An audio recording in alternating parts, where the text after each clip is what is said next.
Kia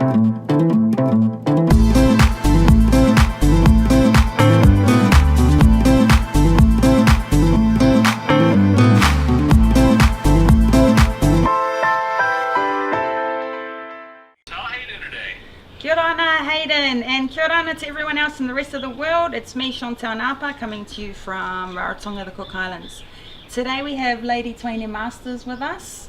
Kia ora. Kia ora. And I have borrowed a beautiful set of Atiu flowers from her. They are green and they go with my green flowery dress. And the reason why I wore flowers today is because Lady Marsters would actually like to speak to us all about what she does outside of her normal busy work things, right? Yes. Which is her golf, which is her flowers, which is her greenhouse, and then we're going to move into the greenhouse shortly. But you want to talk to us a little bit today, Lady Marsters, don't you, about your passion for golf? Oh, for golf. I'm outside of, well, from 4 o'clock to 5 o'clock, that's flowers. Then from 5 o'clock to sundown, that's golfing, depending on the weather. Now, Hayden. I have to ask that because as far as I know, there's only one golf course on Rarotonga. Am I missing a golf course? There's only just one. Oh, 2 in the Cook Islands. You get put together. There's 2 in the Cook Islands. As well. One on Rarotonga. He also has one as well. Yes. So there are 2 golf courses in the Cook Islands. Lady Marsters. Alwyn and Rarotonga have been there since the late 70s, 79, when they started to put the plan in for the expansion of our airport. Then we just have to move away from the airport. We used to plan the airport 1 flight a week or 1 flight a week, a fortnight. We used to plan the airport. Yeah, that was the golf course once upon a time. The airport now. I didn't know that. So we have to go looking for somebody's land who loves the game of golf. So we ended up where we are now. And how big is that golf course there? 9 holes. It's about 4 acres. Mm-hmm. Small, considered, but we made it hard, like bunkers, trees, out of bounds, very narrow fairways to make it interesting and hard. That's awesome. And then you've been in the golf club since then, right? Yes, not like a full member until 1983, when the news of hosting the mini games here in the Cook Islands. Oh well, you only have to be a full member to be in the lineup to be selected in the team of 4 ladies and 4 men.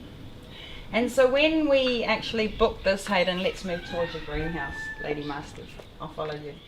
When we actually booked this with Lady Marsters, you know how Nandy, with my cousin Nandy Glassy passed away, when we went to take the body back to Atiu, I brought some and they all growing, very nice. And the last one, these ones, when we took Ngamaruariki back to Atiu, see that's why they're still small and growing, and I brought this back from Atiu. I want to be remembered of my family, because Ngamaruariki is my cousin. I'm a princess of Atiu from Rongomatane, and yes, they all have a reason. I love these. These are from Atiu, all from Atiu. Atiu. And the taro. Yes, they're beautiful. They are beautiful. This nice one. big cuddle looking plants over there. See all the. Have a seat, Lady Marsters. Have a Thank seat. you. You want to sit there or there? Oh. Because we've just been around her greenhouse, and now we're actually going to sit down everywhere. Probably Yeah. over here. Okay. Yes. All right. What can I do for you, Chantal? What can I do? You know, what can you tell me about Lady Marsters that the papers and television can't tell me? And he said, ask her about being a lab technician. Yes. Ask her, and you know, my uncle's 74 now. Oh, So he was like, ask her about being a lab technician. And he said that should take you back. Then he The sort 70s. to the 70s, you know. He said, so, yep, there's 2 people in this country that know the knowledge and history of the agriculture in the Cook Islands. He said, that's me and Lady Marsters. Oh.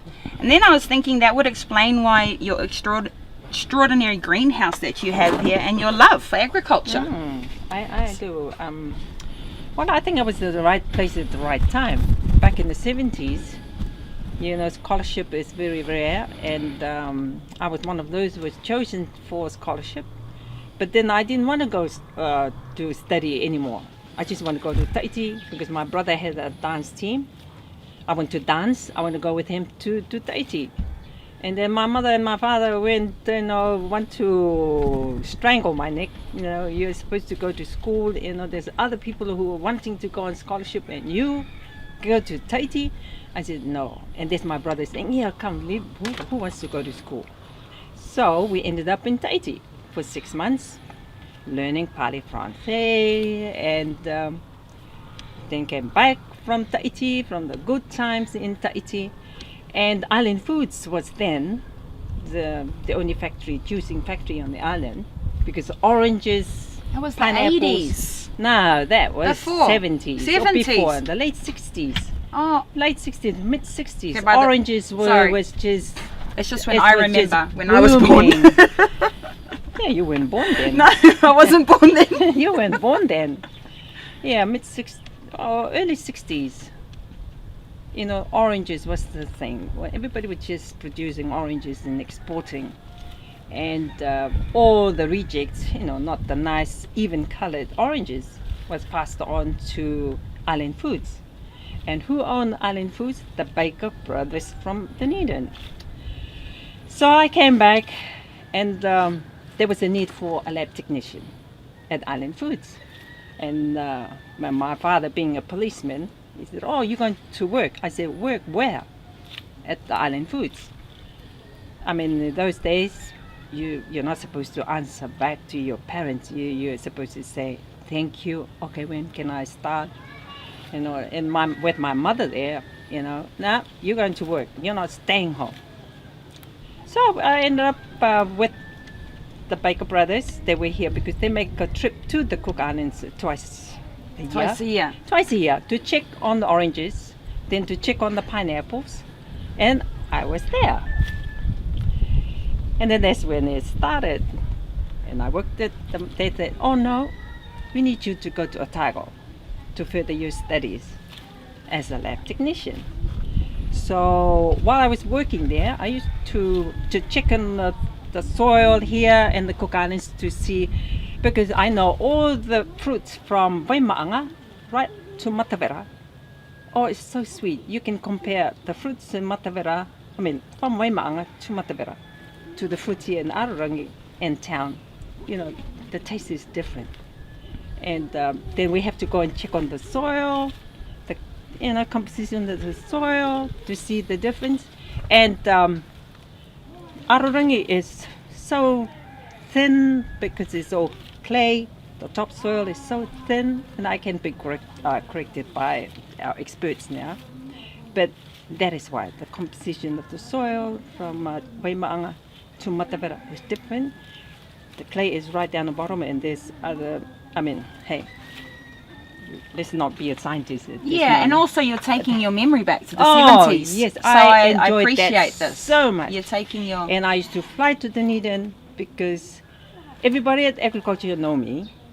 Even at the airport in Auckland, if I come back with all the chemicals, the acid on my powder, Yeah, 50 years ago. sulfuric Thank you. You're acid, taking your chloric memory back. acid, I appreciate it. phenolphthalein, anything to do with the oranges. Oh, I don't have to just look at me, check. Then I have to go put me through the scanning machine because I'm coming with all these chemicals from Dunedin. Yes, and Mangaya produced the most beautiful pineapple because of the soil, the same as from Matavera to Waimaanga, and Atiu, like Arungi and Navarua and Mauke. And yes, Yeah, lab that's technician. my Yeah. yes, So a scientist. That's what Everybody Uncle... keep telling me. Yes. That's what Uncle Sam said. Ask her when she was a young Yes. lab technician. Yes. And you, Lady Marsters, you went to Nika'o school in the later stage of primary. Yes. Let's talk a little bit about your early education years. Oh, I went to RA school, then the zoning started in the late 60s. Oh no, mid 60s, mid 50s, early 50s. Anyway, then from RA to Rutec School, and then 1967, 66 to 67, the top two students from each school in the Cook Islands went to Nika School. That's how I was in I actually Nika heard School. that. Yeah. So, because I was doing some research about you, and it was actually Violetism. She said Lady Marsters was moved to Nika because they picked all the top students and brought them into Nika. So that's how I knew that. Yeah. And that's an achievement in itself, right? Oh yeah, and the icing on the cake. I was top of the class. Top of the class. Yeah. You still are. Yeah, right? top of the class. That's how clever I am. Yes. Now, I actually went and learnt all these names because I was wondering what was going to be in your greenhouse, right? And so I thought, I wonder if she's got orchids. I don't know what she's got. I better learn myself. Yeah. And then I learned all these beautiful names just to impress you. I didn't even know that the purple orchid name was Vanda. Yeah, it's Vanda. Until I went to do some research. Ah. Vanda is the purple orchid name. Yeah. And then we've got these other orchids, which I had to learn the name Dendrobium. Dendrobium, yes. Dendrobium. And then there's other orchids that we have here. Cattleya. Cattleya. That's my favorite. That's your favorite? But they're not flowering. I mean, my ones are not. I gotta go to Tinamanariki and ask her how come my Cattleyas are not blooming. I'm sure her ones are blooming and my ones are not blooming. These are my favorite. Because I see sometimes when you have your aikatus on your head for your flowers, you have those flowers inside your aikatus. So I knew that you really liked them. I like Cattleya. I like Cattleya. I have the white ones, the yellow ones, and the purple ones, but they're not blooming this time. Okay. Right now. But my doctor of orchids, Tinamanariki, I normally go to her. Then. Isn't she just a wealth of knowledge? Oh yes, when I need information in regards to especially orchids and anthuriums, and I go to her. So just Lady Marsters, you know how we were talking about your early days as a lab technician for agriculture? Did you want to talk about comparing it to now with agriculture? It's a lot to compare to, eh? Yes. I mean, once upon a time, since oranges, pineapples, and bananas was the only thing before Brazil, I mean, we can't compete with this. Everybody learned how to prune. Everybody knows what season when to fertilize the oranges or the bananas or to replant, right up to the children, because my father, I mean, we all have to do everything. We don't have to employ, I mean, we're all the laborers. Mind you, there's 16 of us. Children? Yes. You're one of 16? One of the 16,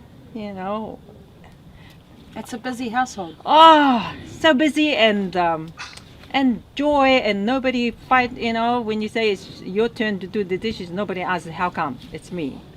I did it last night because everybody knows their chores, and like what I said, we all, I think because they need the labor to work on the orange plantation. That's why. She's talking when she's a child, everyone. And so, I mean, I just thought we'd compare to now, like we've just begun exporting taro again. Yes. And I have it from some tourists that I spoke to yesterday, friends of mine. You know how we had our first flight come in on Monday? I had 2 friends on that flight come in. So last night I had dinner with them at home, these 2 friends from New Zealand. And they're both agricultural people as well. And they were telling me that when the taro shipment from Aitutaki arrived in New Zealand, Yes. right, recently. Yes. They drove an hour and a half Yes. to To go pick up. and buy a 4-kilo bag of Cook Islands taro for $50, and they Yes. thought it was like, they would have driven 300 miles, they said. Just to get, even though it's $50. And they said all throughout New Zealand there was this mad panic of, am I going to miss out on Cook Island taro? That's nice to hear. That's what I said to them last night, right? Peeled taro or? Peeled taro, yes. Oh, they had a yes. container go from Aitutaki. And so then I said as a joke to them last night at dinner, oh, maybe we should also ask Australia if they want some of our taro. And then my friends from New Zealand said, no, don't tell Australia, just keep sending it to New Zealand, please. Yes. You know, we've missed eating Cook Islands taro. Yeah, I'm Isn't aware. that nice to hear? Oh, it is very pleasing to hear people out there, you know, hungry for our taro. It is, I hope, you know, we are able to meet the demand, you know, hearing that. It's just pleasing. I know Tēnā Bishop from Aitutaki. Yes, he sent that container. And my cousin or nephew, Net, we call him Net, Ani Unuka, he's shipped the ones from here in Raro. But I haven't heard, my son Tom, he's one of the suppliers to Net in the container. But I haven't, I think the first consignment went this week, so I haven't heard anything, no report. And Tēnā's been doing that. Yeah, I just heard that yesterday. It is so pleasing to hear. Oh, it's so pleasing to They hear were that happy people to are drive. hungry. They were happy to drive an hour and a half to pick up a 4-kilo bag of Cook Islands taro, frozen, right? To hear that. The peeled one, you know, with all the restrictions, you know, agriculture restrictions, you can't do this, you can't move, you can't breathe, you know, to make it easy for people to eat, you know. And I'm so pleased, that is good news. Oh, I thought so too. Oh. And so I was getting a lot of updates from them at dinner last night about... so pleasing. Right.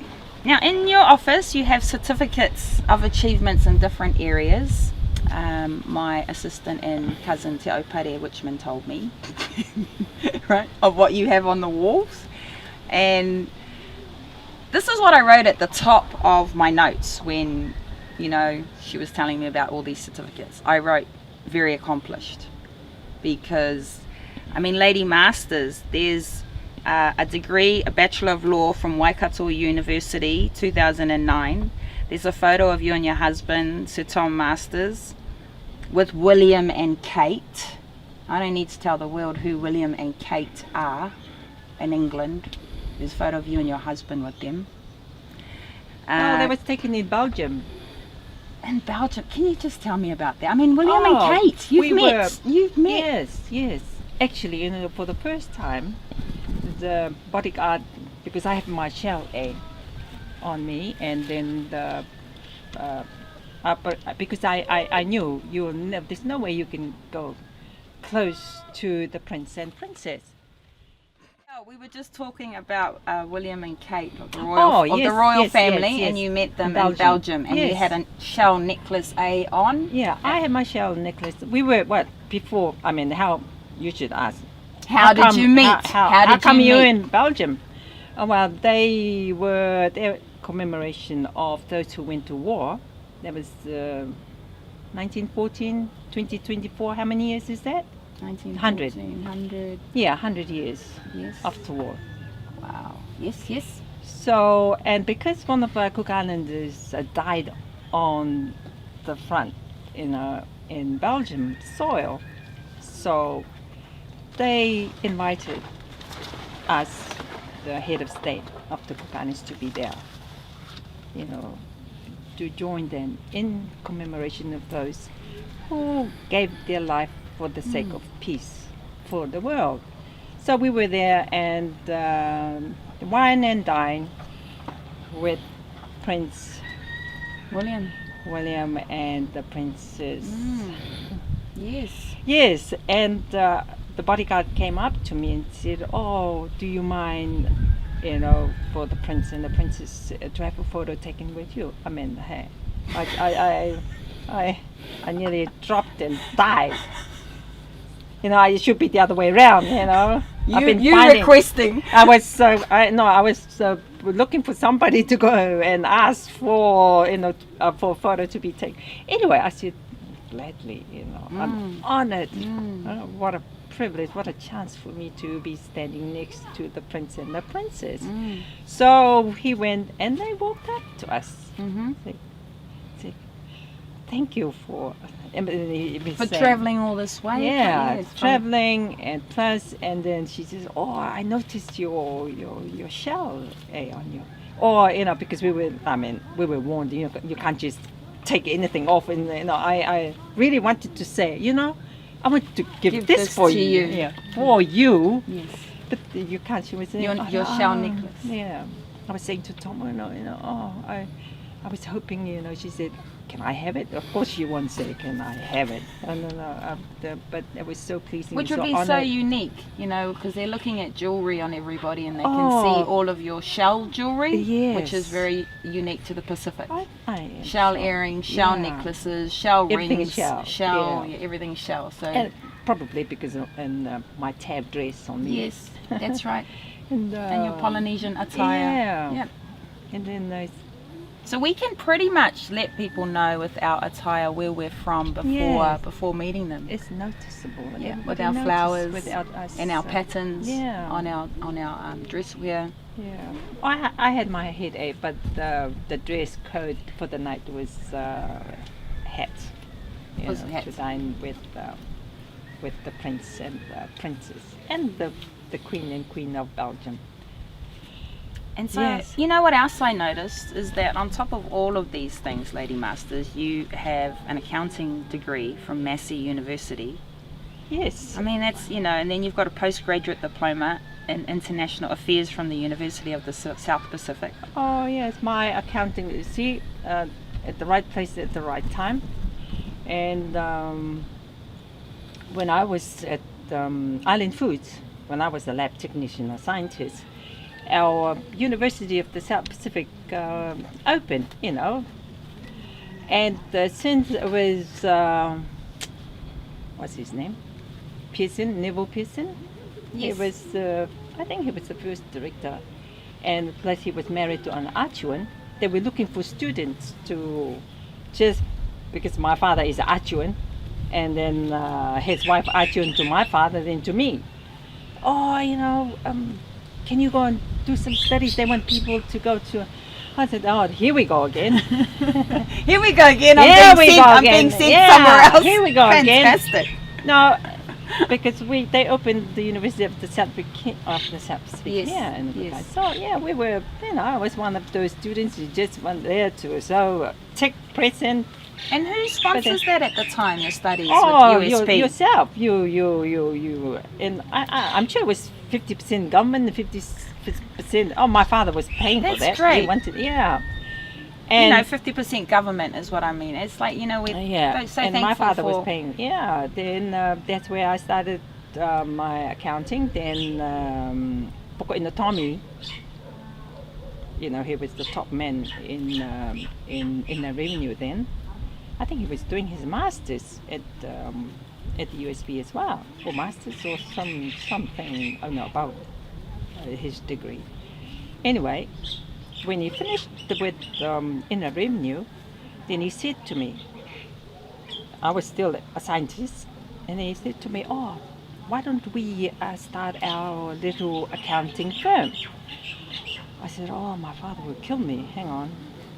I said, we can look after the books. You be the bookkeeper, I'm the bookkeeper, he'll be the boss. Then he finalized the accounts after that. By then, I have a fair idea what the debit, credit, the balance sheet is, the asset, depreciation. Then he said, why don't we? I said, what a good idea. Then we started our own company, Cook Islands Accounting Services. And then Island Foods, the Baker Brothers was so upset that I said no. You're leaving the lab technician and then you're going to be an accountant. An accountant. I was there, and then Pokoina and I, so like I'm the bookkeeper, I collect all the receipts, invoices, and put that together, put them in it, or anybody. Then, and at the same time, we were helping all the small businesses how to start When was up. this Lady Marsters?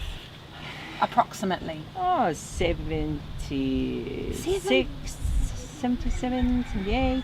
76, 77, 78. Yeah, Oh wow. yeah. And we were And so helping. you would have been helping a lot of little businesses in the Cook Islands, because business would have been kind of new, not new, but you know, helping them structure themselves. Yes, yes. And To start them off, you know what you do. You could have the book, you know, the ledger, cards was too hard for them. I said, okay, get the book, one book. Okay, from the front to the end, that's your debtors. From the back to the middle, it'll be your creditors. Oh, what's the difference? Okay, you kayu or they kayu, you pay, you know, and they're happy too because I can speak Maori. And well, most of the helping was in Maori, not English. So that's my accounting. That's the start of my accounting life. Then the Rarotonga Hotel has a vacancy for accountant. And I said to my partner, Tommy, you know, I'm getting tired of going from place, you know, traveling all day. I want a job, and plus it was close to home. He said, "Oh no, you can't do that." I said, "Of course I can. I've just applied." especially because you know were you a parent then? Yes, Yes. with two Exactly. children, yes. So you know things change, right? And you want but it's closer to you're home. a parent, right? And you know, and you want to be close to home. Close to Which home. is why you saw the job at the Yeah, Rarotongan yeah, Hotel, yes. which was our first hotel Well, first hotel. in the Cook Islands. Yes. You know, the first hotel. Yeah.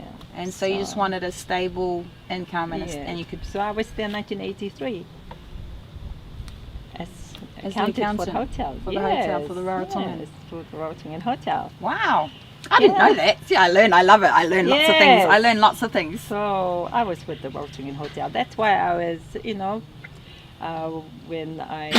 And that'd be exciting. Oh, exciting with all the new people, hotel for the the- Cook Islands, right? You know, Yeah. like that's 20, 40 years ago. that was new. Yes. The paint is still fresh On the you buildings, know, yep. Plants are still going, Yes, and yeah. it was beautiful. And all the my Rutaki community were working, you know, this employment for everybody in Ararangi more or less. No, we all working there, and then just walking distance, and it was good for my children too. They go to school, come home, bring their friends to swimming in the swimming pool. At the Rarotongan. Yeah, and then go to the bar to get a fish and chips, and they think it's all free. And they charge it to oh, mums. they charge it to mum, but I didn't worry because hey, Charge it it's to a bit- mums again. Yeah. Aringa o ki te goere reo, anti tia te taku fish and chips Taku ki ka oingoa. Yeah, bring your friends, and they love it. They went, and when I was about to, when I left, oh, they were all upset. You can't leave the Rarotongan. I said no. Where did you go when you left after Oh, I that, was the Rarotongan? with John Tinney and Associates. Oh, okay. Yeah, Okay, it big just one time accounting. Big, yeah. Yeah. I was happy they came looking for me, Wow. and Wow. I mean, you know, I got to the stage that, you know, show me the color of your money. I love it. I'm still that aspiring. stage. I'm still aspiring, okay, to get there, Auntie. At that stage, show me the color of your money. Yeah, and that's, I mean, when you're in the 80s and you're a female and someone says that to you, that's amazing. Oh, Yeah. yes, yes. And, Yeah, in the I left 1980s and you have Rarotongan. somebody Otherwise, I say- would have been at the Rarotongan forever. And the best I did for the Rarotongan was the reunion of all the staff. Oh, yes. 2018. Yes, 50 years, 2018. Was it 50 year reunion? No, Wasn't- it's a bit, we're short of the 50 years. 1977, so 2027 will be the 50 years. Oh, so 40 years. But everybody is saying to me, "Oh no, I'm happy you did this now because I don't know whether I'm gonna remember my name in 2 years' time." Thank you, Tuaine, for. I said, you know, because I missed that life at the Rarotongan. It's just like. So you home really to just home. wanted to have a party with everybody. Oh yes. So in Oh, yeah, 2018 we you had the thought, grand. 40 years, why not have a Oh, party? Yeah, we had the grand reunion of all those. Lady And, Marsters wants to have a amazingly- party. yeah, So amaz- she says, right, we're going to have a 40-year party at the Rarotongan Yeah, Hotel, reunion. which all the staff over the All the 40 staff. years attended. I did. those are still alive. Yeah, those are still alive. And amazingly, those, living overseas, heard about the reunion, traveled. Even some of our guests, some of the early guests who were married at the Rarotongan Hotel, made that trip back for that 2018 reunion. Oh, I was happy, very happy. Excellent. Yes. So I thought, Lady Marsters, you could share with us what non-government organisations you are involved with and why you're so passionate in those particular organisations, because I know you have a very strong voice and that you're very, very... Define strong. The strong, definitive, with your non-government organisations that you support, right? When I say strong, fearless. Oh, okay. 1984, the NGO, non-government organizations, started because I'm a girl guide as well. So with Tino Manariki as my teacher, my guider, she's with Auntie Verera, because it's Auntie Verera who started Verera Taripo, who started the NGO with Hugh Henry's backing from government. So 1984. So, because I'm so close to these ladies, Auntie Ver and Tino Manariki, so, well, I have no choice but to be there at the NGO, non-government organizations, because you have the Initini, you have the church, and it was through Hugh Henry with Auntie Verera, that's how we got to have these non-government organizations developed. So I was there right at day one. So I've been there and I get to learn, I'm the runaround Indian for these ladies. Because Meaning the errand girl. That's what you mean. Okay, errand girl. Yeah, that's what you mean. Okay. Yeah. Run around India. That's what I describe myself with. Yes, because they said going to this, I'm the fastest and what's the other one? Anyway, and that's how I got involved. I've been involved since then, and now as it developed, with everybody... 84 to 94, 94 to 2004, 2004 to 2014. We're now in 21, so we're talking 37 years ago when our non-government organisation started, and you were there quite pivotal at the beginning. So at the beginning. Yes, I just thought I'd bring it up. Yes, and you've been checking on me. Yes, I have. Yes, and right now with we have this gender equality. Yes. Coming up, I am concentrating on my rainbow community. Oh, you were asking about my international, and because I represent the Cook Islands, the non-government organizations overseas in the world, anywhere, then to me, it's only fair if I get myself equipped so I can talk. That's the whole reason of me going for this postgraduate Yeah, and all these international affairs. Yes. So I knew it was all strategic. Yes. So what you were doing was nothing all will hold me back to fight any topic that I disagree, because I know what is right, what is wrong, and but right now I'm concentrating on the rainbow community, LGBTQ. Yes. With our crimes bill. That's it's ongoing. It's not been tabled in Parliament yet, but I believe it should be tabled very soon. So I'm getting myself prepared to protect all the members in the rainbow community. They have that right. You have that right to live, to walk down the street, to do anything you want. None of this. My church people, to say no, you can't. You're not one of God's creation. Just let's move away from that. Get me uptight. Okay, and I want getting upset. Well, you know how today's the first time I've actually been to your house? Really? Yes, Auntie. I know. Anyway, do you know how I knew where your drive was? Because of the flag.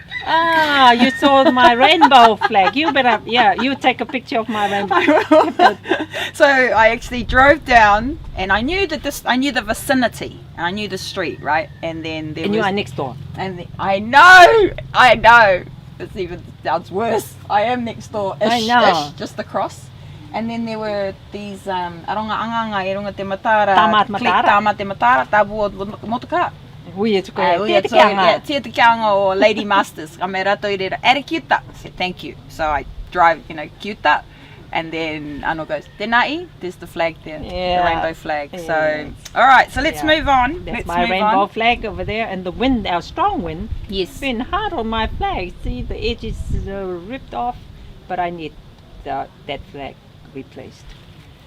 So what I thought was, now because agriculture, accounting and international affairs wasn't enough for you, right?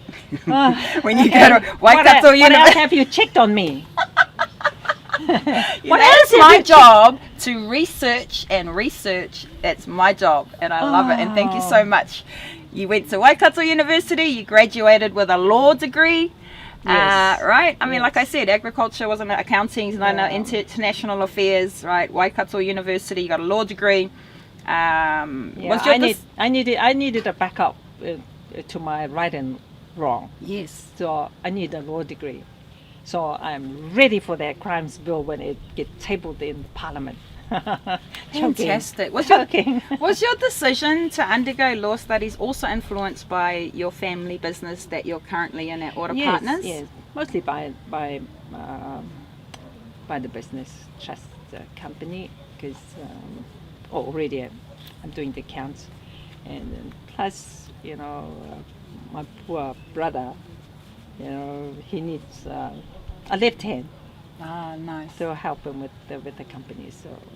And you're Okay. very busy there. I mean, at Very Order Partners, busy, you've yes. just undergone a big audit, Yes. right? Oh, yeah. At Order Oh, Partners, yes. with the trustee bank there. Yeah. Very busy. Very busy. So yes. So Let's have talk. to go to school. Have to go to school. That's when I agree. I think I might headline Have to your go. interview that. You have to go to school, Yeah, right? have to go to school. That's number one. My mother and my father were right all the time. Go to school before you go in kimtani. Sometimes I say to my children who are 12 and 9 at the moment, when they hear the alarm clock for school, but they're, slow to leap out of bed. So I say to them, can you hear the alarm going, Athena, Desiree? Yeah, I got my education. Now it's up to you if you want to get up and go and get yours. Do you like that line? Yeah, I got mine. Okay, now it's up to you. You want get up out of the bed and go get yours. Okay, Mum. Okay, I'm going to go get my education. Good girls, good girls. Well, my mum and my dad wasn't like that. They said, "Egg the uppy, go to school. I won't be living forever to feed you." See? Yeah, just clear cut just those days, gonna right? go. And Clear then you cut. think, oh yeah, right. Clear cut those days. So can you please tell us about being Lady Marsters, wife to Sir Tom Marsters, our Cook Islands Queen's representative? I think I have to step up my formality every day, wherever I go, and not to abuse the privilege that I received by virtue of my husband being head of state or his knighthood, and all those little things are very important to me, and I take heed. I am careful what I do, where I go, and what I say. I hope I'm being careful what I said on this interview. Yeah, And yes, lovely. just another step up, or 2 steps up. 2 steps up, Yeah, yes. I mean, your country, you are there to represent your country, not politically, but everything, socially, economy. In regards to economics as well. You've got to be, 2 steps. I was up. so nervous before coming to interview you today because So of you how should. I was getting angry because we're running late, right? Yeah, very Sorry, late. 1 hour. Because you're so 10 o'clock. Oh, you you're so remembered. accomplished, right? So accomplished, and I was like, breathe, Chantel, right? So thank you so much. We're gonna nearly finish up, Lady Marsters. What would you say is your greatest accomplishment? Oh well, to be a good mother, being a good mother with my 4 children, 7 grandchildren, 1 great grandson. Nice. I mean, they're doing all well, so everybody's happy. And my number 1 grandson is at university, And my second grandson is doing some studies. He's an IT person. He wants to be an IT person, doing at the USB while working. I said, oh, that is good. And, you know, it got to the stage that I'm like my mother and my father, making sure go to school. And yes, I think that's your greatest best achievement. Yes, my Yeah. greatest, to bring up my family and keep my husband. He hasn't run away. I'm in 47. I'm 75. How many years is that? 47 years. That's a big achievement. Keep He's my still- husband so yeah, he doesn't he's run still, away. Yeah, he's still here with me. He hasn't From run away. 1975 to 2021, that's a great accomplishment. Yes. She's saying it is. It Yes. certainly is. Yeah. Do you have So- any last thoughts today, Lady Marsters, to our listeners? Oh, our listeners, I just had my COVID-19 injection. Oh, is the plaster still there? Oh, okay. So you've had your vaccination. Yeah, vaccination yesterday. Yes. And all I can say, I was up at the hospital, and they were so organized up at the hospital, and I'm so pleased. When I see the Minister of Health, I'm going to thank her. My appreciation of what happened up at the hospital. You go down to the social center, and everybody's bussed up to the hospital. And it was a real nice flow of the patients. You get your injection, then you come out, then you go to a little nice hut with biscuits there to sit there. So they want to keep you there for 20 to half hour. So they can to monitor see, you. yeah, if there's any monitor side you effects. if there's any side effects. I was so happy. I was so happy, I think that was enough to keep that COVID away. You thinking, everybody's organized here in the health department. Yeah. We have to tell everyone why this is so special that you're bringing this up, because we've only had the vaccination started Monday, and today's Wednesday. Yeah, Wednesday. So it's only been 3 days Oh, that we've 3 had days. the vaccine here Vaccine. in the Cook Islands, and it's taken a lot of preparation. We're still COVID free, but we're just, New Zealand's trying to keep us safe and vaccinate all of us locals here. And the rollout has been amazing, because they pretty much said we're going to do it in villages, so don't all just come. Come. When it's your village time, you come, you go. It's your Oh. village time, you come. We'll do I it all. was so pleased. And at the end, when they said, okay, Mrs. Marsters, do you feel dizzy? I said, no, I'm just feeling happy. How organized you people are. And then they gave me my appointment card for the second shot. Yeah. And for us, this is a big thing in the Cook Islands. It is Like, a big thing. The rest of the world they rolled out their vaccinations. So for us, it's a big thing. It's a big thing. Yeah. And I'm hoping for everybody. I hope there's no Well, from vaccine interviewing you person today, here. I will also take your message out to my family, like my Uncle Sam, who's 74, my Uncle Taui, who's 69, my mum, and say, hey, Lady Marsters has had a vaccination. It's all good. She's fine. Please don't be scared. Yeah. Trust your government. Trust everybody. At this point in time, with this COVID, we don't know where it is. With the vaccine available to us, hey, that's the first So time lucky, to say aren't no. Yeah, very, very lucky. Well, Lady Marsters, thank you, and meitaki to you, our guest. I thought that if you'd like to, you could sign us out in our Cook Island language if you'd like, because I know that sometimes I yearn to speak our language in our interviews. Okay. So I was thinking we could say that, yes, I'm grateful to everyone for sharing and for being with me today. Thank you. We all appreciate you all. Lady Marsters is going to sign us out of our podcast today. As you know, kia ora ana, may you live long, airera, farewell. So over to you, Lady Marsters, please sign us out today. Yes, mataura neo e te anga kia tātou poro e te era, mānea kia manuia. Te tōku irinaki ki rutu i tā anga Shantiara, tō pupu, rawe nei tā anga i tauturi a koe, kia manuia te tua te roa no koto kātoto. Kia ora ana. Kia ora ana! Thank you. Kia manuia. Kia manuia.